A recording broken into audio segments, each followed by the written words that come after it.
दोस्तों, आज मैं महादेव शिव की 5 ऐसी अद्भुत कहानियां सुनाने जा रहा हूं जिनके बारे में आप शायद ही जानते होंगे।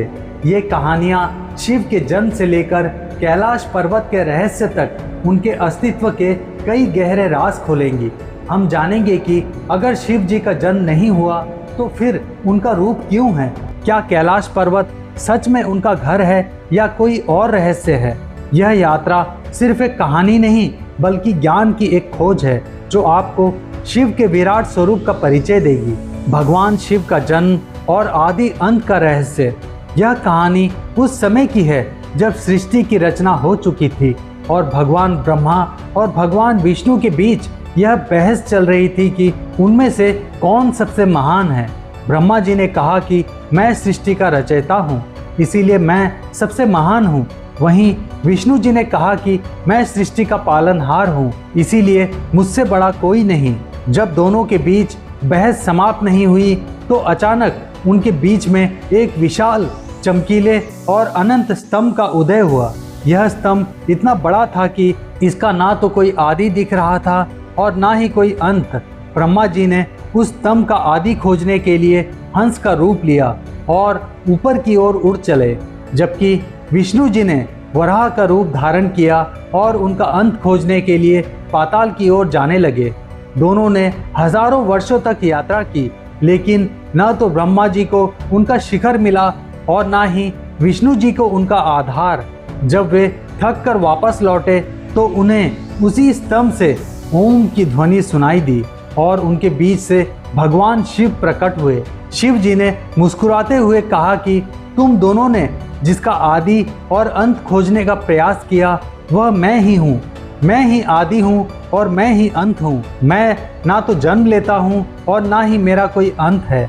यह कहानी हमें बताती है कि भगवान शिव का जन्म किसी माता से नहीं हुआ है। वे स्वयं ही सृष्टि का आधार हैं। उनका अस्तित्व अनादि और अनंत है। जो लोग सोचते हैं कि उनका जन्म हुआ है, वे इस कहानी से यह जान सकते हैं कि शिव जी हमेशा से थे और हमेशा रहेंगे। वे न तो किसी रूप में पैदा हुए और ना ही किसी रूप में मरेंगे। वे ही संपूर्ण ब्रह्मांड के जनक और संहारक हैं। अब हम दूसरी कहानी जानेंगे। यह कहानी उस समय की है जब सृष्टि में 3 बहुत ही शक्तिशाली राक्षस थे। उनके नाम थे विद्युन्माली, तारकाक्ष और कमलाक्ष। ये तीनों राक्षस असुर तारकासुर के पुत्र थे। उन्होंने अपनी शक्तियों को और बढ़ाने के लिए ब्रह्मा जी की घोर तपस्या की। उनकी तपस्या से प्रसन्न होकर ब्रह्मा जी ने उनसे वरदान मांगने को कहा। इन राक्षसों ने वरदान मांगा कि हमें ऐसे 3 उड़ने वाले शहर त्रिपुर मिले जो सोने, चांदी और लोहे से बने हों और ये तीनों शहर सिर्फ एक ही समय में एक ही जगह पर आकर मिले और जब उन्हें एक ही बाण से भेदा जाए तभी वे नष्ट हों। ब्रह्मा जी ने उन्हें यह वरदान दे दिया। यह वरदान पाकर वे तीनों राक्षस और भी अहंकारी हो गए। वे अपने उड़ने वाले शहरों में बैठकर तीनों लोकों में हाहाकार मचाने लगे। उन्होंने देवताओं को भी परेशान करना शुरू कर दिया। सभी देवी देवता परेशान होकर भगवान ब्रह्मा और विष्णु के पास मदद मांगने पहुंचे, लेकिन ब्रह्मा जी ने कहा कि मैंने ही उन्हें यह वरदान दिया है, इसीलिए मैं उनका वध नहीं कर सकता। और विष्णु जी ने कहा कि उन्हें दिया गया वरदान ऐसा है कि कोई भी साधारण शक्ति उन्हें हरा नहीं सकती। तब ब्रह्मा जी ने बताया कि केवल भगवान शिव ही हैं जो उन्हें हरा सकते हैं। तब सभी देवता भगवान शिव के पास पहुँचे और उनसे प्रार्थना की कि वे इस समस्या का समाधान करें। भगवान शिव ने देवताओं की प्रार्थना स्वीकार कर ली। उन्होंने देवताओं से कहा कि इस कार्य को करने के लिए मुझे आप सबकी शक्ति की ज़रूरत होगी। तब सभी देवताओं ने अपनी अपनी शक्तियाँ शिव जी को दे दी। विष्णु जी स्वयं बाण बने, ब्रह्मा जी सारथी बने और अन्य देवता शिव जी के रथ का हिस्सा बन गए। यह सब हो जाने के बाद भगवान शिव ने हजारों वर्षों तक इंतज़ार किया। वे उस पल का इंतज़ार कर रहे थे जब तीनों शहर एक साथ एक ही सीधी रेखा में आएंगे। जैसे ही यह शुभ मुहूर्त आया, भगवान शिव ने अपना दिव्य धनुष उठाया और एक ही बाण से उन तीनों उड़ने वाले शहरों को नष्ट कर दिया। यह देखकर सभी देवी देवता बहुत प्रसन्न हुए और उनकी जय जयकार करने लगे। जब देवताओं ने देखा कि शिव जी ने कितना महान और असंभव कार्य किया है तो उन्होंने शिव जी को महादेव कहकर पुकारा। महादेव का अर्थ होता है देवताओं के भी देव। यह कहानी हमें बताती है कि शिव जी ही सबसे बड़े हैं और उनका अस्तित्व इतना विशाल है कि वे ही सृष्टि के निर्माता, पालक और संहारक हैं। वे ही सभी शक्तियों का केंद्र हैं। अगली कहानी शिव और उनके दिव्य रूप का रहस्य। हमने जाना कि भगवान शिव का ना तो कोई जन्म है और ना ही कोई अंत। वे स्वयं ही आदि और अंत हैं। लेकिन एक सवाल हमेशा से मन में आता है कि अगर उनका जन्म नहीं हुआ तो फिर उन्होंने मनुष्य रूप क्यों धारण किया। इस सवाल का जवाब हमें उनके दिव्य रूपों की कहानियों में मिलता है। यह कहानी हमें सिखाती है कि भगवान शिव ने कभी भी किसी स्वार्थ के लिए कोई रूप नहीं लिया, बल्कि उन्होंने हमेशा सृष्टि और अपने भक्तों की रक्षा के लिए ऐसा किया। एक पौराणिक कथा के अनुसार जब भगवान विष्णु और भगवान ब्रह्मा सृष्टि के पालन और निर्माण के कार्य में लगे हुए थे, तब उन्हें ज्ञान देने और सही राह दिखाने के लिए एक शक्ति की आवश्यकता थी। इस आवश्यकता को पूरा करने के लिए भगवान शिव ने स्वयं को एक रूप दिया। इस रूप में उन्होंने अपने मस्तक पर चंद्रमा, गले में सर्प, हाथ में त्रिशूल और डमरू धारण किया। उन्होंने इस रूप को इसीलिए धारण किया ताकि वे सृष्टि में धर्म, ज्ञान और न्याय की स्थापना कर सकें। उनका हर रूप किसी न किसी उद्देश्य को दर्शाता है। जटाओं में गंगा, उनकी जटाओं में गंगा का वास है, जो ये दर्शाता है कि वे ही ज्ञान की पवित्र धारा को इस सृष्टि में प्रवाहित करते हैं। गले में सर्प, उनके गले में सर्प यह दिखाता है कि वे हर विष को धारण कर सकते हैं और बुरी शक्तियों पर नियंत्रण रखते हैं। मस्तक पर चंद्रमा, उनके मस्तक पर चंद्रमा शांति और शीतलता का प्रतीक है, जो बताता है कि क्रोध पर विजय कैसे प्राप्त की जाती है। त्रिशूल, उनका त्रिशूल तीनों लोकों पर उनका नियंत्रण दर्शाता है और वह दुष्टों का संहार करने की शक्ति रखते हैं। इस तरह भगवान शिव ने जन्म नहीं लिया, बल्कि उन्होंने आवश्यकता के अनुसार विभिन्न रूप धारण किए। इन रूपों से उन्होंने न केवल सृष्टि का मार्गदर्शन किया, बल्कि हमें भी जीवन जीने की सही राह दिखाई। उनका हर रूप अपने आप में एक कहानी है, जो उनके त्याग, ज्ञान और शक्ति को दर्शाती है। यह कहानी हमें बताती है कि भगवान शिव का अस्तित्व उनके रूपों से कहीं ज़्यादा बड़ा है।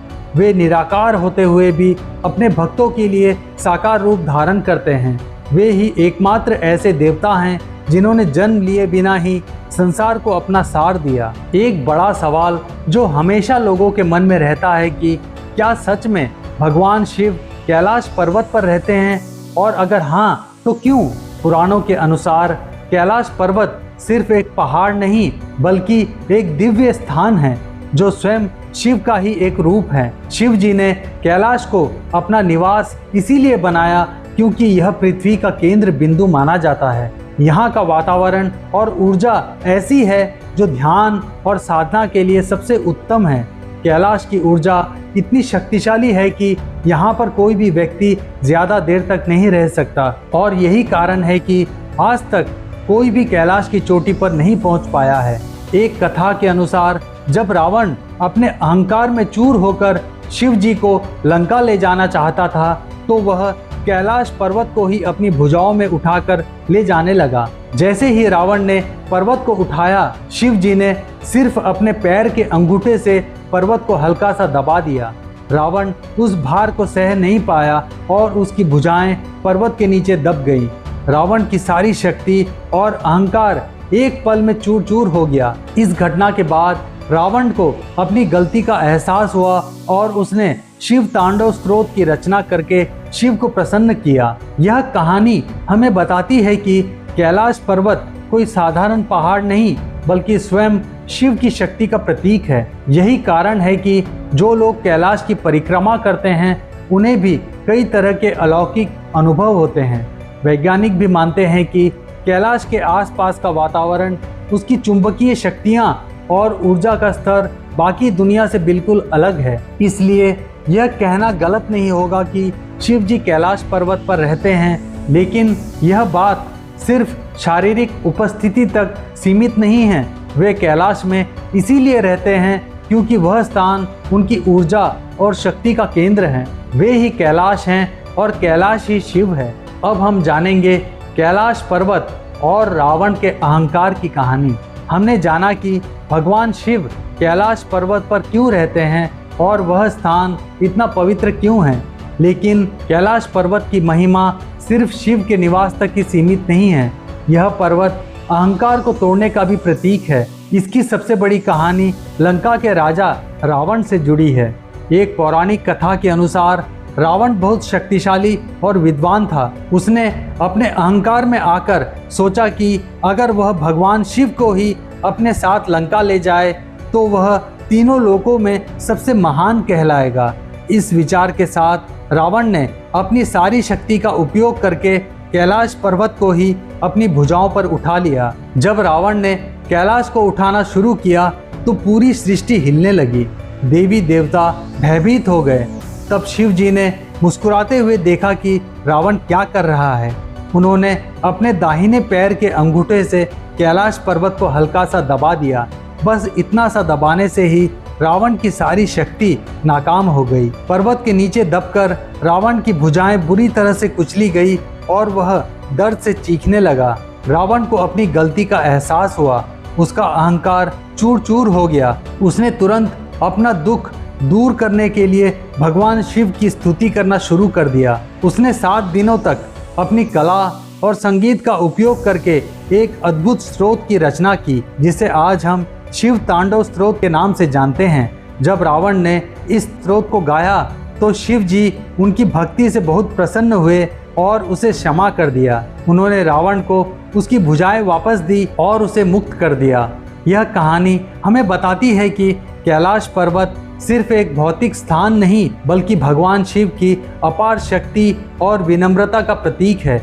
यह अहंकार को चूर करता है और सच्ची भक्ति को महत्व देता है। यही कारण है कि शिव जी इस पवित्र पर्वत पर रहते हैं, जहाँ केवल विनम्रता और भक्ति ही उन्हें पा सकती है, अहंकार नहीं। तो दोस्तों, यह थी भगवान शिव के जीवन और कैलाश पर्वत से जुड़ी 5 अद्भुत और अनसुनी कहानियाँ। उम्मीद है कि इन कहानियों ने आपके मन में शिव जी के प्रति श्रद्धा और भक्ति को और गहरा कर दिया होगा। अगर आपको यह वीडियो पसंद आया हो तो इसे लाइक करना ना भूलें और ऐसे ही और भी प्रेरणादायक कथाएं सुनने के लिए हमारे चैनल को सब्सक्राइब करें। आपके समर्थन से ही हमें ऐसी और भी अच्छी वीडियोस बनाने की प्रेरणा मिलती है। मिलते हैं अगले वीडियो में। हर हर महादेव।